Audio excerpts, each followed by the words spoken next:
like discussing anything, I think those types of players could be someone that you would want to avoid because they've wronged you, but maybe they haven't wronged other people. Maybe they've been like really nice to other people, so they're like, well, I don't see the same things that you see, right? I don't know if I'm getting off topic. Is this about to go live? Nuke overpass train, right? Sounds good. You know what I love about this was I feel like we're this not was giving, Heroic's pick though. I don't know if you guys did like a thing about these teams, but you know what I love about Kinguin BO3s is you barely ever see Inferno, right? Because I feel like we're watching Inferno all the time today. It's a great map to watch, but it's like, you know, you've seen it so often, and we get a BO3 without So what Inferno. are the 3 maps, right? Nuke. It's Nuke, Overpass, Train. Is the third one. Okay. You usually see them. Does Kinguin play Mirage a lot? I think they sometimes do. I don't think they pick it though. They had some cool stuff they did on Mirage against us. Yeah, it was decent. Double nade CT side pistol. Don't see that very often. There goes one into the hut. 2 nade sets from the tees though. That's gonna be interesting. Josh, They're gonna vent dive. They're Yeah, this they're gonna do an upper hit. There's a CT in the vent. I used to play in the vents in Source because you could go up and down the vents really easily. And Crystal did that a lot the on our CT. time. Yeah, well, let's not talk about that right now. Listen, Crystal's done stuff on a lot of teams. He also entered Zeus flying out the hut with the. That's true. That was pretty good. And that with the Zeus double entry from the T side. That was a quick hitting exec. Yeah, it's hard to hold upper as a CT side on like USPs against Glocks if they're bursting out like that on you. It's usually just good to play retakey and just try to get the one taps, but it looks like a pretty solid execute from Heroic. I think Nuke remains to be one of like the few maps that are actually CT sided though. I think most of the maps you could say are relatively like even, like 50-50, maybe 60-40 towards the T's type of thing, but I think Nuke and Train remain like 2 of the CT sided maps. What do you think about, this is just a tangent, but kind of on point, is what do you think about replacing Cash with Cobble? And like tweaking Cobble a little, like... I just don't know what you could do to Cobble to make it like useful. What if you put drops in boxes in drop room? So you can climb up. Yeah, would that be... I think you'd have to play test it. I think that would definitely give CTs more options towards drop, and then like... You'd probably have to have 2 Ts playing drop is defaulting. like the worst thing ever, right? You either play there like heavy, where you fight it, but you can't really do much because they smoke off one side more than the other, and then you give it to free. You'd have to have two Ts maybe default towards B a lot more, because like you know the SK41 is what like destroyed Cobble. Right. Because they were just it shifted towards going A and taking A holes before you went to B, and then like if the CTs try taking upper B, you just throw a smoke at that like upper thing. They and can't then it push just through, became right? faint to be A hole taken. Yeah, They already got passive. I think Cobble became very stale, and I think that there's a lot of problems with the map. First of all, like there's a lot of unused open space, which is pretty stupid. I think that drop is a massive issue as well. I think removing the map was good. I think Overpass had really good changes. It was a good spot, despite people hating the map. I think it's the best map, personally. I think Overpass is really cool tactically. Yeah, Overpass is a map where like if one team's like really drilled on it and you're not drilled at all, you're just going to get absolutely pummeled. There's nothing you can do. Whereas there are a lot of maps where Cash, like you don't have to be super drilled. You could still make things happen because there's a lot of just individual gunfights that you can take. Just take fights, yeah. I think Cash isn't a terrible map. I think maybe it's getting a little stale, and there's not so many like things that you could do. I'd love to see them put in like a Tuscan or Tuscan variant, not Mill, because the sewer system in Mill was terrible. But Tuscan had a really good layout. I think that could be pretty cool, both tactically and as for like individual play. I find most impressive that you can do that while learning about one of the teams we're going to play next. Yeah, I know. In our next match. So well. You're spewing out all of your map decisions while watching this game. And did you notice that Kinguin actually decided to buy second round with the new economy change, which is kind of not what people are doing. And they get it. He's just buying it. He just saved that weapon in here. But usually people are buying third round now, right? With the new economy change is what my point was, right? So yeah. We were trying that in scrims a lot, trying to see what you could do with the new economy with like a full buy in the second round. I'm not sure, like or the double AK or yeah, like one guy with no armor. We were testing. I don't care if I give this away. We were testing like one guy forward saving on T side, and then if you lose the round, if you lose pistol, then you would be able to have that guy do an AK drop second round like 100% without a bomb plant. And if you do get a bomb plant, you could do AK armor buy on that guy, and then you could still drop another AK, and you could have multiple AKs on the round 2. First, like SMGs and like FAMAS. Yeah, and then the CTs either do rifles with little nades, or they do SMGs with a lot of nades, and then you have AKs, like at least 2 AKs versus SMGs. And I think that like we haven't been using it all that much, just because like it's still kind of weird. It still needs to be like flushed out and see like, is it actually viable, or was it only good these few scrims that we've done? And ultimately we haven't like used it full time, but I think it's an interesting idea that other teams will start. Well, the thing is, on this game here, like I don't necessarily mind that they did the force on the second, because it means they get like an actual real full buy when they're on the fourth now. Whereas like, well, I mean, it's wouldn't at call 30 that and they a have they have smoke. Sure, But but, they have- but yeah. in comparison, if they'd have done the save and on the third they'd have bought, they'd have had like almost no utility basically. That's true. And on this map, it's going to be a tough hold. Yeah. I feel That like is valid. though, I Especially mean, I'd anytime you love try to to agree with retape. you because like you're way more distinguished on the desk, but I feel like Nuke is one of the maps where having, you know, weaker guns with more utilities, one of the CT better things side? on CT side. Yeah, you could play like shotguns in or on the hut. SMGs there as well. SMGs Yeah, are but sick on okay, Nuke. here's Secret the steps. example. If they get down secret and they plant the bomb and you have, how are you going to retake that? You're not going to let them do that because you're going to be in annoying corners with MP9s. Like your rotate. You fight them before they get to Like the bomb site. because you have that buy, you make that decision, right? Like you know what you should be able to give up. Yes, I agree. I'd like to have an M4, but Or an I AUG. can Heroic only looks play with an pretty M4. drilled. I don't know how to use an SMG or FAMAS. Heroic looks pretty sick on this map. I mean, if you look at their online results, they've been getting pretty close to beating, you know, Astralis on Nuke, which is Astralis I don't was think like anyone's 20-0 or done that in a something, long yeah. time. Stralis just lost, I think, today. They lost their 16-0 perfect DCS streak. Yeah. Who was it to? I just saw that headline. I don't know. I just saw the headline That's as well. pretty I'm also- ironic. There are people that read past the headlines though. No. They actually Who's got watched time the for match. Who's got time for that shit? Yep.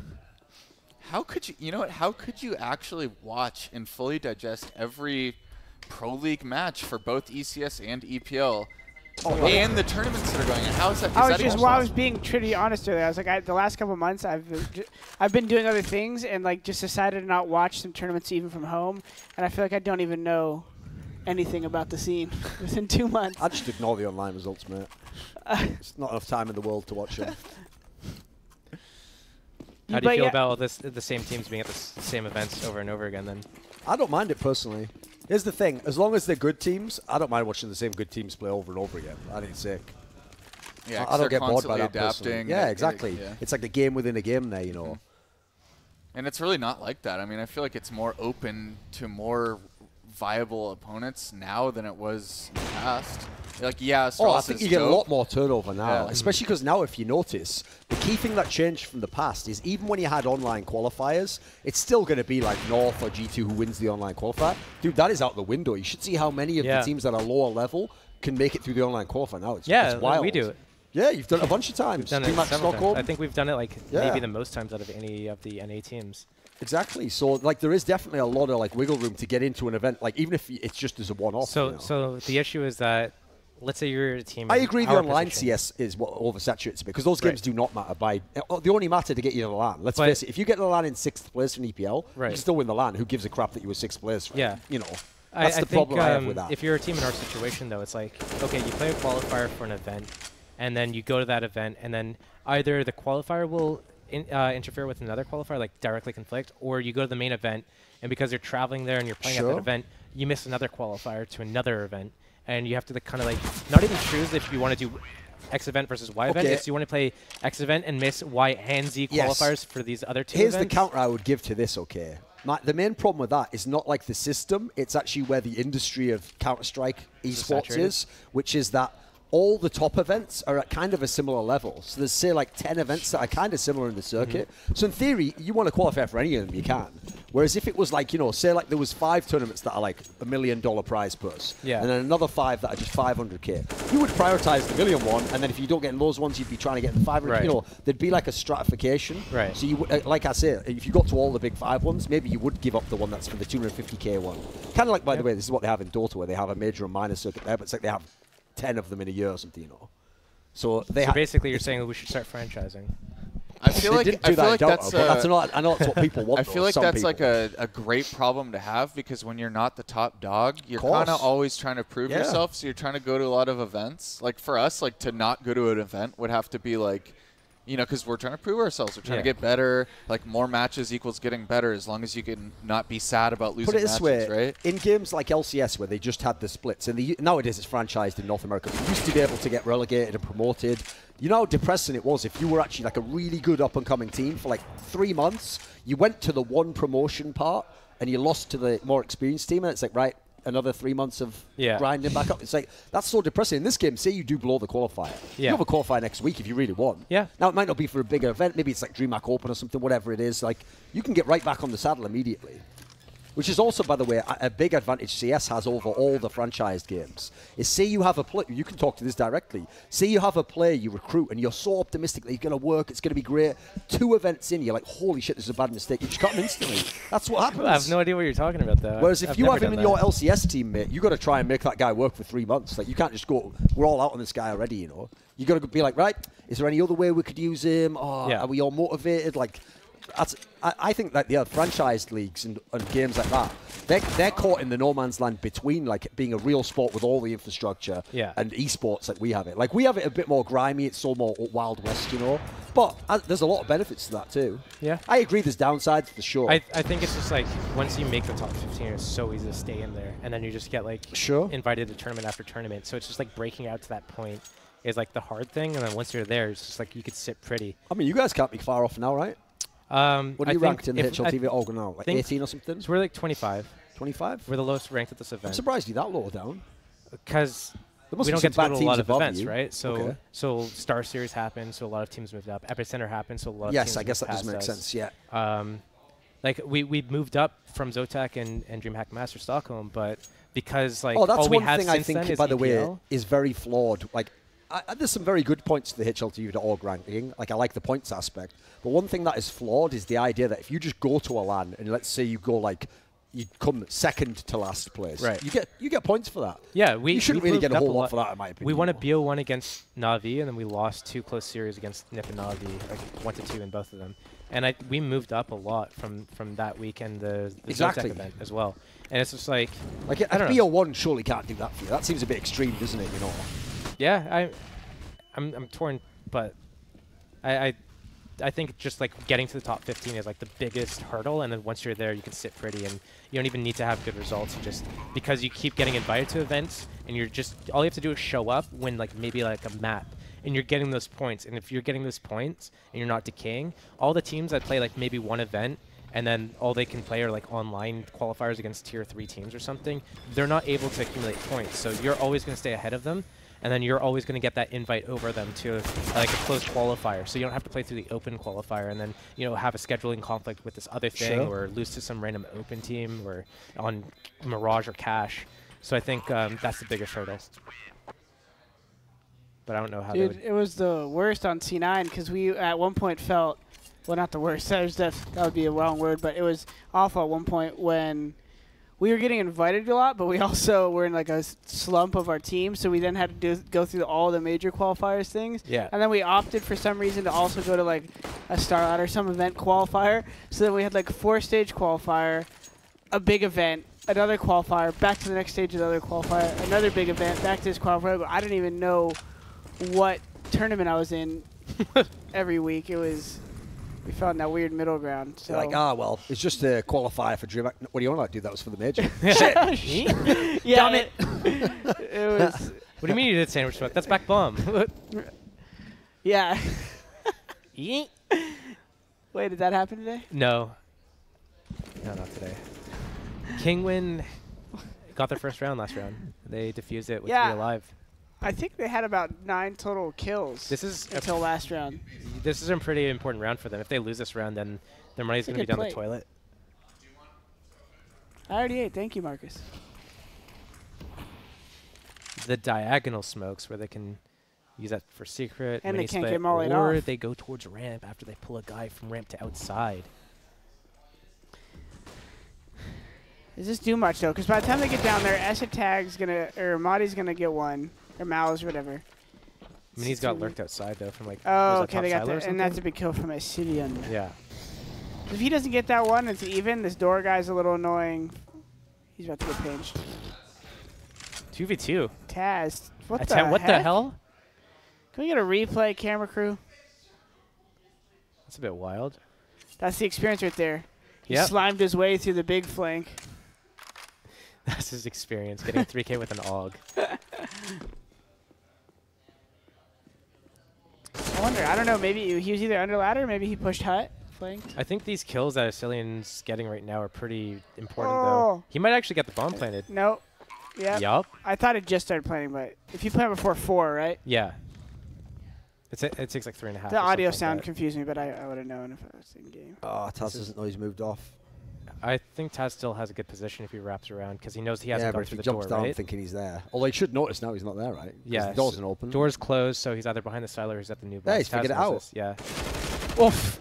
Well, the drop down why might not not? have been the right move, but it worked out. I don't So think he meant to Yeah, he fall probably off, thought he he but fell off, didn't he? I think Yeah. he tried to peek and then he's like, ah.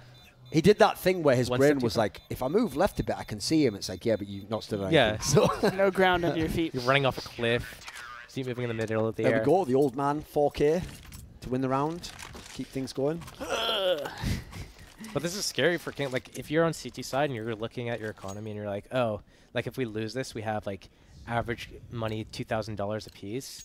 You're kind of like trying to win that round with everyone alive, and it's a lot of stress and pressure because it's Oh, like, of course, what do you yeah. do in a risky play, an aggressive play? What happens if you only win with like 1 or 2 alive? Like, that's really scary. The premium now on not just winning the round at CT, but having like 3 people alive is so big now. Yeah. Especially Sure. if you know you're going to do the buy anyway, but then one guy has one less gun if 2 people survive, you know. So I don't know if That's this is going on, to totally change your decision making on what you're trying to do. Yeah. I don't know if this is on purpose, but they throw a little like mini split right there before they do the wall of smokes. Do you think it could be by chance to stop the mini guy from like extinguishing one of the smokes? Those aren't the smokes you extinguish. Anyways, but you know how everyone's been mauling out the smoke? You molly to do the wall smokes that draws a line between T red box and secret stairs. That's like the normal Yeah. thing, but doing the diagonal smokes like that, I think NIP were like maybe one of the first teams that started doing it. If I might be wrong, but then I just noticed the they just reason faked the up mini split. Why did they the- do that, you think? because it pulls on the rotations Yeah, it in a just pulls certain them. location. I don't know. Doing the smokes in a diagonal fashion like that allows you to do like multiple things. So one, you could like flash and push into big garage because you're really close to that. Whereas if you do the regular 2 walls of smokes, you're farther away, so it's harder to do that. Same thing with getting in a mini. If you're pushing through that smoke in a mini, there's a lot of angles that they can't see you from when you're doing that. So all you have to do is flash in the big garage, maybe flash over CT red box, and you're in mini garage and you can do a mini split. So when you're able to do the same set of smokes and then do big garage, secret steps, or mini split, More off options of it. means CT's got to guess more. Yeah. CTs have to guess more, which means that they're afraid to move more. And if But- they're afraid to move, then you get more space for free. You don't think a good opera can potentially get free kills from them not smoking off big garage? I haven't seen it enough, so I'm not watching. And what nades It doesn't they feel like Orpas on CT side Orpas play don't that go spot big very garage all often. they go Yeah. rafter and That's stuff a lot. like some you old go school spot. Heaven, AC, you'd go I feel like CT Device still box. does. He like rushes secret a lot and big. He might come round secret like from under. Yeah. He definitely plays like under the in like that the like toxic hazmat suit area How under does the under that the ladder. happen? Surprised How do Reeds you- doesn't get that kill. Little Whiffenheisen. Yee. Yeah, I hear you saying. I haven't played it. I've First- played the only competitive match I've played on the new Nuke was with OGC and Lurpus, so Oh, true. my experience. Define competitive. Exactly. Meaning we voted on who buys beer at the match. Well, definitely not for the Sam and Janji when you play with them, right? those are big games, you know. Old Guys Club, MDL. 16-year-olds. We're taking down. Yeah, he might have ruined that brand. Yeah. Old guys club, guys that people never made it and are incredibly young. It was going somewhere until we realized we only had 5 and we need to pour people in. We're like, you know, we're willing to break the mold for you, Sam. Come on. Dang. Ooh, 2v2s where boys become men. I know we were talking about that today. You know that one where Neptune and Sabrose almost lost 1v2 where Daps was opping Hut Yeah. and Daps walked to smoke. Neptune's been playing well, first of all. Yeah. I'll foreshadow with that. Is that the word?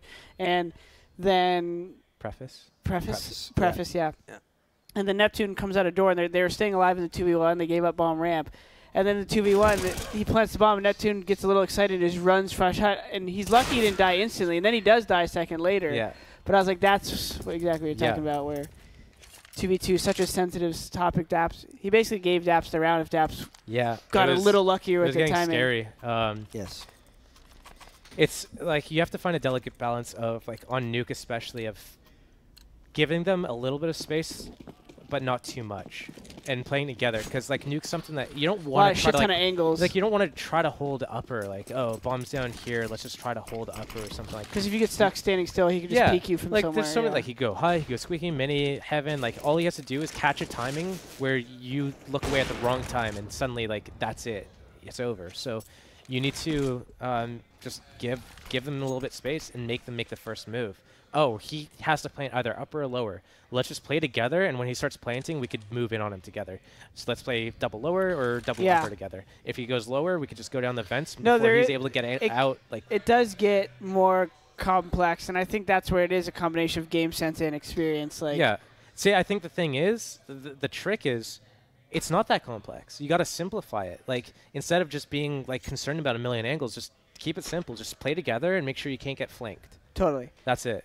I 100% agree. I was just kind of being agreeable because I do think both points stand. But in essence, that's what I meant with Neptune, is that he could have simplified it and just waited till his team was up by far vent before he tried to cross hut. Or wherever that next angle was. Yeah, because he was behind him connector. It's just an unnecessary risk. Yeah. You know. And that's just an example. But yeah, he's the rookie, right? When did he start playing? Like they pardon me? He's pretty rookie, right? 16. Yeah, I mean, he's 16 years old right now, but he's been playing for a couple years at least on, like, a pretty high level. Okay. Like MDL, too young for Pro League, right? But qualified for Pro League. Oh, there's an age limit for Pro League. 16. Ah, right. So he was supposed to play in Pro League, but he wasn't old enough. That makes me wonder then if the reason why Fnatic's just signed Brolin is like maybe he's just turned 16 or something. Because I know he was 15 years old, the guy from Red Reserve, that like young guy. I have no idea. Because that would be a good reason why people hadn't picked him up then. If you can't play him in Pro League. That makes sense. I'm not sure about the specifics about that. 4-7. The auto shotty from Taz. Let's go. Grown man plays. I mean, for his spot where he has played that hut just on top of the hut for like literally 15 years. legit. For as long as Neptune's been alive. Basically, yeah. Ooh, that's Hello. a good pick. It's a good opening pick. That was against the Opera from Kinguin as well. So they're going to have to grab that somehow, but... Pretty good angle to hold this. This angle is... I call this angle... Yeah. He's done him. I call that angle fucker. There's no, like, good name for it. Just get that up. Don't get baited into that, though. Like, you never want to get baited into being like, oh, there's a better gun. I'm dead. It's like the biggest culprit. Like, when you're on an eco round, you have a pistol, and you just, like, run out to get the AK and just get blasted. Like, what? Was it worth it? Now, what are the odds that Kinguin has, like, an equally as successful T-side as Heroic? I don't know. Heroic's got a pretty well-rounded nuke. I've seen their CT side to be pretty solid, but I haven't watched lately. But then Marcus also said they almost beat Astralis recently, so that leads me to believe Heroic's going to close this one out. I think Heroic right now is doing a good job of being, like, quiet, not giving out too much, like, sound cues. Like, you don't really know what they're doing, and if you get a little curious, you might get punished for it. I was trying to clarify on this earlier, but we didn't have another player on the desk. No, on the couch. With Nuke lately, like, so say your standard setup is like 1 mini, 2 upper, 1 ramp, 1 rotator or something, or what? Like, what's your rotations now? Because it used to be like that floor guy would drop fast and that ramp rotator would come up heaven. I can't speak for other teams. I can only say what my team does, and I don't really want to give away too much. Well, anyone could watch your demo, but yeah. Yeah, I'd say so. In my case, stay upper too and have one start lower fast or something. I usually call. You could also lie and make you guys sound more advanced. That's true. That is true, but that's why wouldn't we be doing that if that's true? Like Exactly. If he's going to lie, there's no point in him going, I'm about to lie. Yeah. And everything I say now is Well, no, fake, now I so- just called him out. So for Yeah. me, like I play as a rotator, right? So my job is to kind of be where I think we should be overplaying that round, whether it be ramp, whether it be outside, whether it be upper, whether we want to get a guy down lower early to get to secret steps, whether we want to do like an outside push, anything like that. I'm the guy that's going to be that +1 type of thing. So generally speaking, you want to put 2 in upper. They're going to stop that rush. Yeah. Generally speaking, you're going to get at least 1 ramp. And then the last 2 are kind of like wherever you want. So you could do like 3 up at the start and 2 ramp. And then one of the upper guys, he'd be heaven. He could go and watch outside for you guys. That's You just kind of possible. choose what you're feinting towards a little bit. But basically, you want to make sure that you're not giving up Feigning. too much space to rotate lower. So if you have 2 guys ramp and secret to lower from outside is a possibility, one of those ramp guys can drop down. Yeah, Because you're still holding ramp. Because before, right then, you would just disregard ramp and it would be an upper guy who would drop really fast because the vent, how quick they can get down. But yeah, so it really depends. Like if you're stack 3 upper, then one of the upper guys would drop, and ideally one of the upper guys would stay on the rafters so you could get back to heaven, right? If you have 2 guys outside, then maybe one of the vent guys has to drop, and one of the outside guys gets back to heaven. yeah, a lot of that's still somewhat similar, I guess. I think the biggest issue is that when 2 people want to rotate and there's no one like deciding who's going to rotate. So in my team, I always say like I'll be the first rotator, and if I can't rotate because I'm not in a position to, I'll tell you when to rotate. When it So still stands that nukes or that ramp's not a bomb site. yeah, So at the ramp isn't least a you bomb. need to want to keep 2 near upper. Yeah, ramp's not a bomb site, so you don't have to hold it. Having said that, it's like you don't want to give it up for free as well, right? So you don't want to give it up for free the same way you wouldn't want to give up cash CT middle for free. Like obviously middle's not the most important thing, but you don't want to get 3 people murdered and get put it into 2 versus 2 situation just to hold it. Like you don't need to do that. It's not necessary. So on Nuke, ramp's not necessary. Having said that, you want to give enough resistance so that they don't just have it for free. Because if they're able to lurk a guy under heaven and then they fake by like going lower and then they come back to lobby to go upper or something and they come up heaven and lobby at the same time and you've just been like, well, we have to rotate down the vents to lower or some shit, then you get punished for that. So do you wish Catwalk was still there? No, I think this is probably the best iteration of Nuke that we have. I think that Nuke is all about staying composed and not biting on little misdirection plays. Because teams that are doing a little misdirection here or there and they're able to take control of stuff, if you don't have good like protocols as a CT, if you move around too much, that's when you're going to get screwed by the timings because you turn your back to this place to watch another place, and by the time you look back, maybe there's a T right in your face. So you really need to. That's where like experience comes into play when you play a map like Nuke, when you play like a map like Overpass. To an extent, when you play a map like Train, I think those would be the biggest things. I think Mirage, you could do whatever you want and it'll probably work. Dust 2, you could probably do whatever you want, it'll probably work. I think Nuke, you have to be really deliberate. Thank you for illuminating. And elucidating. And explicating. And validating.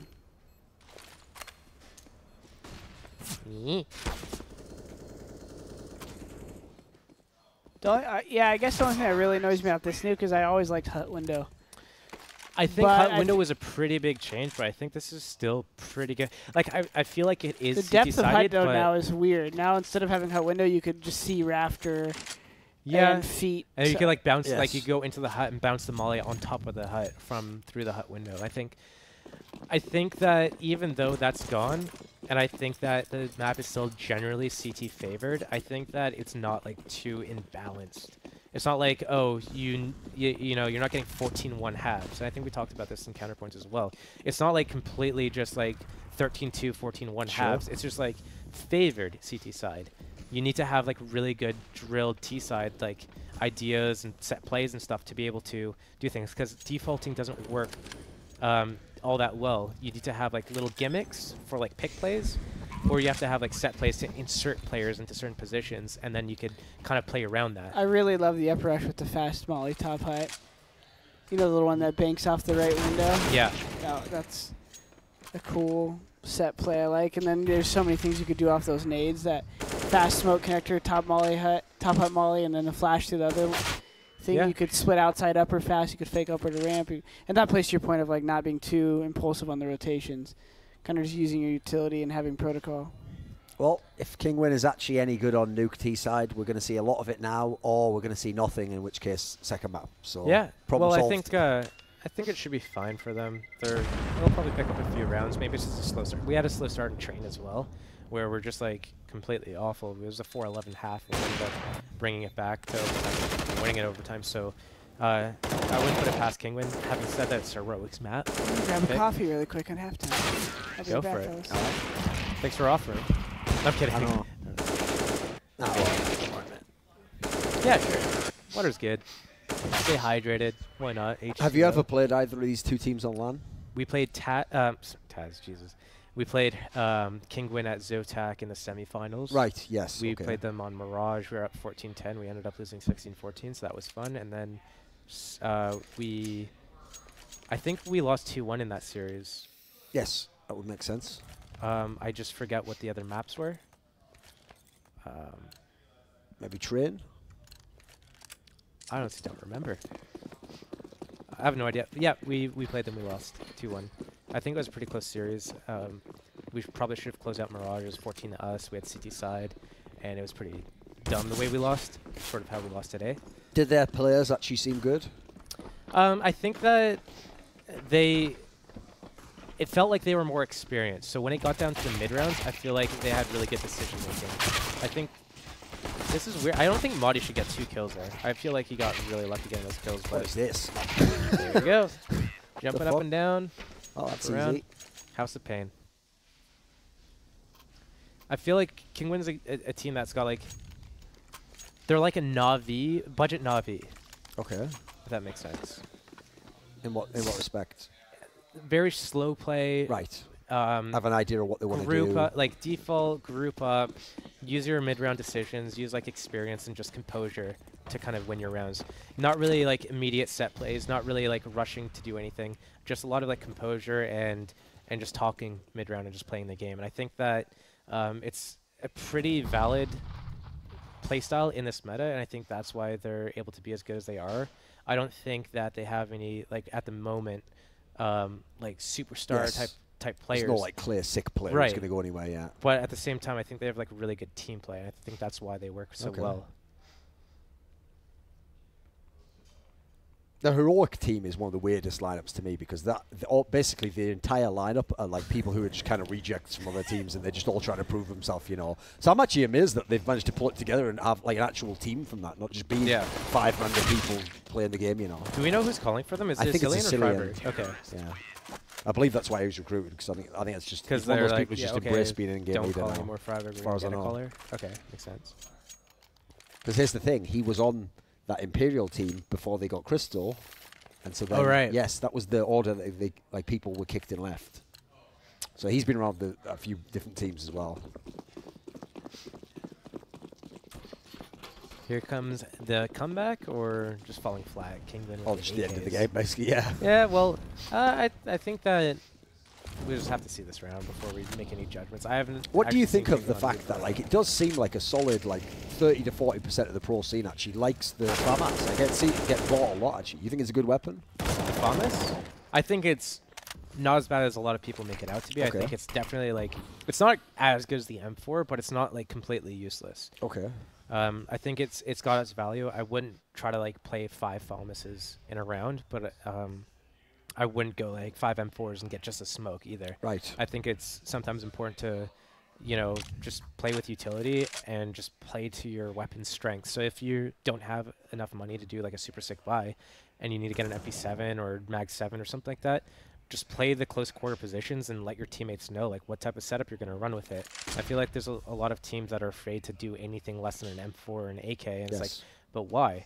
Like, if you look at the games I play with Ghost, like most of the time, There's a lot I'm of sitting mixed there with- buys. I'm with like MP7, Famas, Yeah. Galil, or P250 on like most of the rounds. Unless we're like really stomping and we have a lot of momentum, I'm usually on one of those worst guns, just so I can prioritize nades because that's just the type of player I am. I'm either dropping a gun, or I'm letting someone else take the better gun, or I'm doing nades to set people up.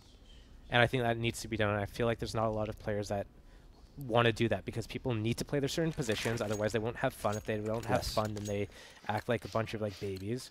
I think that there's a lot of players that need to have good stats or play for stats. So they need their M4 or their AWP, and if they don't have it, then they're not going to get good stats. So they bait the fuck out of you, and that's also done. So just need. I think most of the players that are kind of like that, where they just are okay using just some suboptimal weapon, I feel like most of them are in-game leaders or support players. If you buy into the role category thing. I don't know if you do or not. I think you don't, though.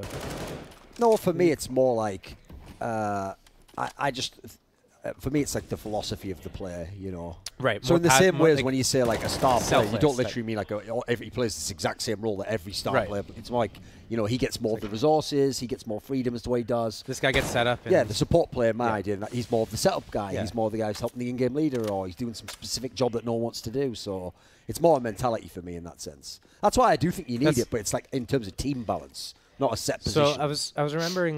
So on counterpoints, you were mentioning like, if Xyphix had the skill of Cirque, you said something along those lines, and I'm like, I don't think like Xyphix's skill is like bad. I think like the way that he plays is, if he takes contact with an enemy and he hides and he lets like Magisk run over, and then they double peek together and he lets Magisk go for that kill, and he's just setting himself up for the trade kill. I don't think his skill is like substantially worse than Cirque's. I think it's just like the way that he plays it is more like trying to maximize success rate as opposed to trying to get the kills immediately type of thing. Well, that's also another thing you definitely need in terms of like team balance. You can't have everyone who goes for players, playmates all the time. Like, that's going to be a nightmare. What consistency could he possibly have, right? Yeah. Someone has to be like, I'm actually actively only going to do like the high percentage plays, so that you know if I'm on this side of the map and you're on that side, well, you know there's a reason why I died here or what I'm probably covering. You need to be creating. You can't combo all that 24/7. No one can, you know. Feels like when FPL's in NA, like everyone's bred to be like a permanent playmaker. They don't have that off switch. It's just like, I play this round here. Sure, This other guy's like, well, I'm making a play there. And then suddenly 20 seconds of the round, 2 people are dead to ops. And you're like, well.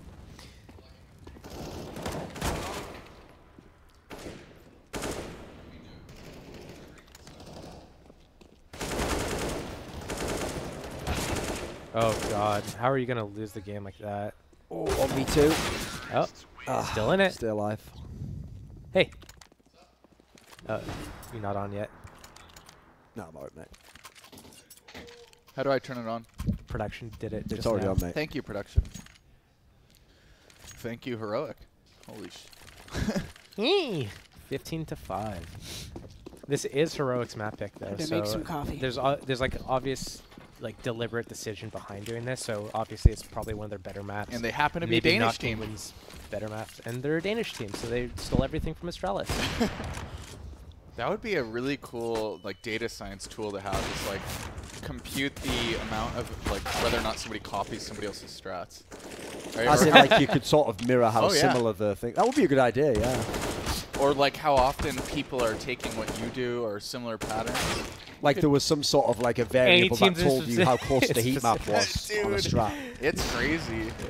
Well, obviously, the best way to apply that as well would be if, because you had like a database of demos, it could also track who really came up with the strat first, you know. Because everyone always claimed they invented it. Like, oh, I came up with that. It's like, who really knows? This is a full pistol save. That could be like a clout. That's the How is it a 1-on-3 on a full pistol save from Heroic? Because they had a flash coming outside and they God. They had 4 people swing across Big Garage credit card and double mini with a Here flash. We go. This is the end of the game. Well, should have been, but God. Not really sure what he was doing there. But Daddy Taz knows that they're not armored. And has a good chance in this 1v3. 44 seconds left. Not a lot of HP. No utility. This is where experience comes to play, right? So right now, Heroic's like really split. Taz can like get to 1v1s if he plays it right. His health is a problem, though. His health is a problem. Actually, Heroic's not in the worst places. They just need to make sure that when they go somewhere, that they go together. And Taz having low health, and they probably know it. Heroic probably knows it. I think those are the 2 things that are stacked up against him. But right now, you have to decide, okay, am I going to plant where I'm only open to heaven, or am I going to plant where I'm open like a guy coming up vent, mini? some guy coming through Squeaky Room or something. Took that gamble. No one came up Heaven. So where is he? Cillian's walked in. If it's Cillian, 17 health, like if he dies there, like 5 though. And it's save round. That was a gamble for Yeah. sure. Yeah, it's 15-5 save round. I'm just gonna fucking go Take in that there, risk, yeah. yeah. End this if it's gonna be ended, because he knows Taz knows what's the most like mathematically high quality play. you're so smart. That's why you're the coach. Yeah, I can't execute anything, but I can talk about it. And back to you guys on the couch. Oh wait, that's us. Yeah. Are you the Dust Coast for this? I like how segment? Heroic's No. jerseys have their names going vertically. That's nice. Why do you like that? Because it's different. It's nice to see somebody's thinking outside the box. Okay. Hello. We got Jordan vlogging this, so I'm letting him like call the shots. Is at he this allowed moment. to We're do vlogging. that? I don't see why not. Is it in the contract that you're not allowed to vlog when you're supposed to be on camera? So next map's Overpass here. As we go into it, what do you guys know as the someone who's probably watched a lot of demos these days? Do you know much about both these teams' Overpass? Well, I both know that they like Overpass because it was able to get picked. He's got you there. He has got you on that one. Kinguin actually was pretty good on Overpass against us at Zotac. We they played smashed us. Overpass and Mirage. That makes sense. Remember Did we get 2-0'd by them or 2-1? I don't remember. All I remember is that we had a hard time handling their B hits on our CT side. So let's see if they can bring that out. We get to watch and learn. And Remember that? It's coming back to me, and I feel like I repressed it for a reason. So, yeah, I do remember that now. Yikes. big yikes. We got Thorin looking up the stats, though. So It he's gonna looks find like out. they've won 3 of their last 5, but they lost the last 2. But it's like a mixed Do you know- bag as to who they played. Do you have the results of like who they played Yeah, against? so they lost the last 2, which one was to Luminosity at DreamHack. This is heroic. Oh, At DreamHack Montreal in overtime. They lost to NIP at Stockholm. To be fair, NIP is pretty good on that map. And then they beat AGO, another Polish team. They beat Okay. E United. And then beyond that, like, we're going too far back at that point in time. These are Okay. different rosters. So it's not, hard it's to not say, great like, for heroic. it's- It sounds like a mixed bag on that yeah. one. Like I know that it was so United's old roster. I think Overpass was one of their better maps, but it's still like it's not like they're hovering around top 30, top 40, right? Old it's not like Queen- they're top. Old 20 Kinguin team. used to have some awesome strats on this map. I feel like Which team? old Kinguin with Old like Kinguin. I think it was when Grubby was on him like a long time ago. This is like Don't know. was that Ruby. yeah.